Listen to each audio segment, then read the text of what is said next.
ഗുജറാത്ത് ഗ്യാസിൻ്റെ ചാർട്ടാണ്. ഇതിൽ ഞാൻ ഇന്നൊരു പൊസിഷൻ എടുത്തായിരുന്നു.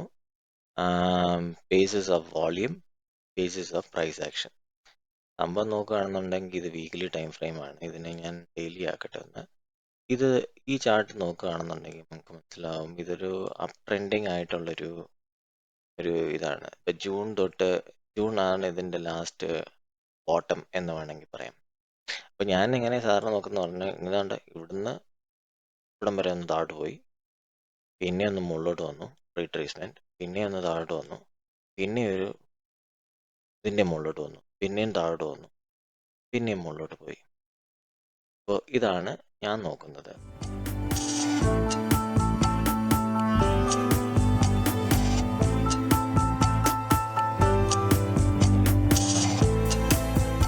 ഈ ചാർട്ട് കണ്ടാൽ മനസ്സിലാവും ഇതൊരു താഴെ വരെ വന്നിട്ട് അത് അവിടെ നിന്ന് റിക്കവർ ചെയ്തുകൊണ്ടിരിക്കുന്ന ഒരു സെറ്റപ്പാണ്. അപ്പോൾ ഈ സ്ട്രക്ചർ നല്ലതാണ്, വലിയ റിസ്ക് ഒന്നുമില്ല. എൻ്റെ അനാലിസിസ് ശരിയാണെന്നുണ്ടെങ്കിൽ ഇത് എങ്ങനെയും 575 വരെ പോകും. അപ്പോൾ ഞാൻ അവിടെ ആദ്യമേ ഒന്ന് ടച്ച് ചെയ്തു, പിന്നെയും രണ്ടാമതൊന്ന് ടച്ച് ചെയ്തായിരുന്നു. ഇതാണ് എൻ്റെ റെസിസ്റ്റൻസ് ലെവൽ, അതായത് എൻ്റെ ടാർഗറ്റ് ലെവൽ എന്ന് വേണമെങ്കിൽ പറയാം. ഇതിൻ്റെ ഇടയിൽ ഒരു ഗ്യാപ്പ് ഉണ്ട്, but I am not so much worried about this gap. ഈ സാധാരണ ഉള്ള ഗ്യാപ്സ് എന്ന് പറഞ്ഞാൽ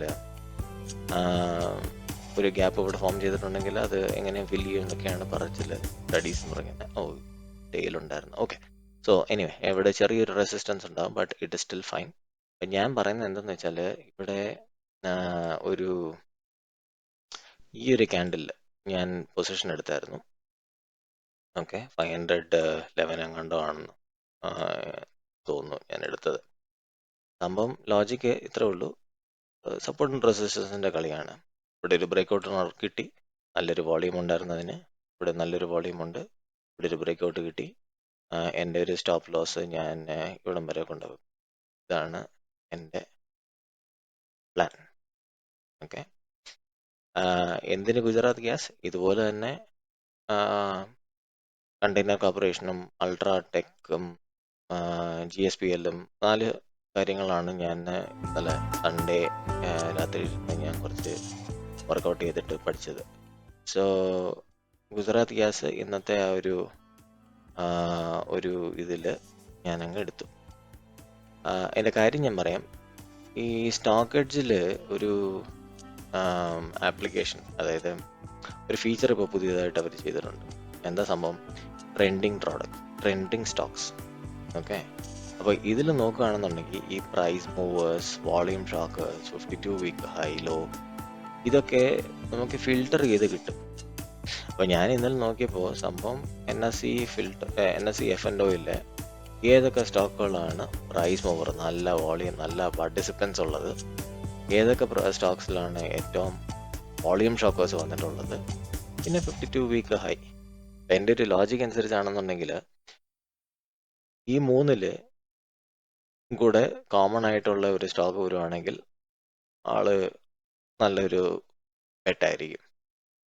എന്നാൽ 52 വീക്ക് ഹൈ ലോ അല്ലെങ്കിൽ കൂടെ പ്രൈസ് മൂവേഴ്സും വോളിയം ഷോക്കേഴ്സും കിട്ടുകയാണെന്നുണ്ടെങ്കിൽ, like in the case of Gujarat, ഇതാണെങ്കിലും വെച്ചാൽ ഇത് 52 വീക്ക് ആണോ എന്ന് നോക്കട്ടെ. അല്ല, I don't think it is. Okay, so 2021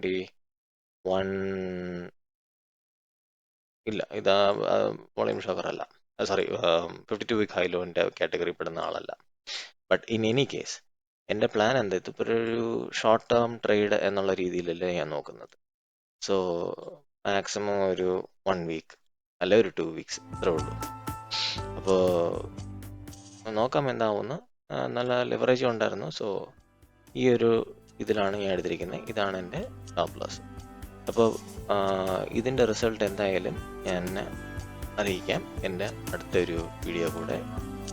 and let us hope for the best എന്നാണ് എനിക്ക് പറയാനുള്ളത്. Thank you so much.